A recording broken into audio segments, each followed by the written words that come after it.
Alright, so I'm not going to keep you in suspense for the entirety of this video. I'm going to tell you up front, how much money have I made in the past month and a half making Trace Hunters? I've made exactly $369 in sales on Steam.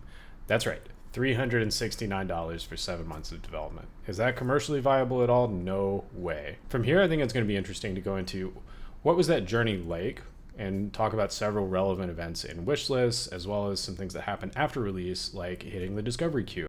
My name's Kyle. I'm a full-time game developer. I make game dev videos twice per week on this channel, so if you're interested in learning about game development and following along as I make games and learn more about making games, give me a subscribe. For now, we're going to jump in and talk about Trace Hunters. Before launch, going in, I had about 500 wish lists, which is really not great, especially for 7 months of development. I didn't do much leading up to launch. I made a few posts on socials where I announced the launch date, did a little mini countdown on Twitter. That worked pretty well. I actually saw some decent wish list numbers from that. Also, it set up a launch discount. You absolutely should do a launch discount. I did 10%. That's the lowest discount you can do. Totally fine to do that on launch day. The email will go out to your wish listers that says your game launched anyway, so you don't have to worry about the 20% cutoff on Steam for sending that email. I'll be honest, going into hitting that launch button, I was not feeling great. I was thinking I'm gonna launch this thing and maybe get 10 sales and that's it. And then everyone's gonna give me terrible negative reviews and it's over. Finally, the time had come, I hit the launch button, and then what? I sat there and I refreshed that page several times, and that's really not something you should do. After you hit launch, there's nothing you can do. Your game's out there. Just go take a walk. So don't be me and don't sit there and refresh the page over and over again waiting for sales to come in. Okay, so how did launch day actually go? What actually happened? It was nothing like what I thought. That doomsday scenario that I had in mind where everyone just absolutely hated my game and I made 0 sales didn't happen. I did make several sales on launch day, and I saw that my wishlist numbers went up. That was kind of unexpected. I'll talk about that in a little bit when we go into more of the data. And I even had a couple positive reviews. And after I hit that, some really interesting things happened.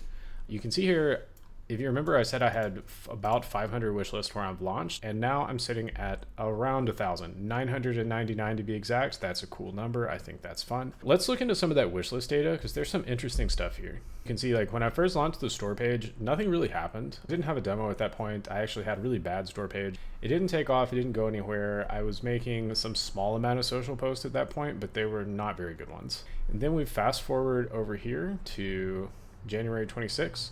And that is when I launched my first demo. I talked about it in another video that first demo was really bad, and I got a lot of feedback about it that helped me improve it, but I did not get a lot of wish lists. You can see this upturn around April. I went dark on socials around almost this entire period and just was working on the game. I did that intentionally because I found that the kind of things I was posting on socials really weren't making that much of a difference. In April that's when I started reaching out to content creators and sending them those first builds. I had a little bump there in terms of wish lists that went up, and that was pretty cool. So that I at least felt there was some momentum there, even though my wish list numbers were incredibly low at this point. I'll be totally honest, multiple times throughout this, almost on a monthly basis, I was ready to just scrap the game, move on, do something else. But I really wanted to get that first game shipped. I started cutting more things from scope after this point. Co-op was totally cut. I switched to focus on just single player narrative. I was able to make more progress in development, and I approached Next Fest. So this period, starting in May leading up to June, is when I had started my push for Next Fest. I was really hoping Next Fest would help me out with wishlist, and it did. As you can see, I more than doubled my wishlist. Actually, it looks like I tripled them during Steam Next Fest. My strategy going into Next Fest is I knew that, at least in the old format for Next Fest, if you were performing well on Steam and the Steam algorithm liked you, it would place you higher in Next Fest. So what I did is I engaged several content creators starting from here forward. Also started doing paid ads. So I did paid ads on Facebook and Reddit. And I also posted personally on LinkedIn, Reddit, TikTok, Instagram. I didn't see much traction on Instagram. The biggest thing came from those content creators, and in the last week, having those paid ads got me consistent traffic and consistent higher wish lists on my store page leading into Next Fest. Is I actually got in the top 3 slots for vehicle combat games. For the first few days of Next Fest, Trace Hunters was on the front page, at least on the front page for third-person shooters and for vehicle combat. I'll try to show some of those. I have some screenshots from it because it was cool. There's one of my face on the cover of Next Fest as well. I live streamed throughout the whole thing, and by live stream, I mean I used RoboStreamer. Pre-recorded that live stream. It was about 30 minutes long, and I looped it throughout the entire Next Fest. Pretty much everyone does this. Almost no one does a real live stream. Steam has since removed the whole live stream thing from the front of the store page anyway, so it probably won't be as significant going forward. But in the past Next Fest, it was really significant because that got you more visibility. From that point to my launch on July 23rd here, I worked on the game pretty much every day. I didn't do many social posts at that point. I didn't have a big launch event, like I said. I had a couple posts on my Twitter, a couple posts on my LinkedIn, and those did quite well. And they got me some of these smaller bumps that you see here to pump wishlist numbers up a little bit. And that's when something unexpected happened. Look at this wishlist graph.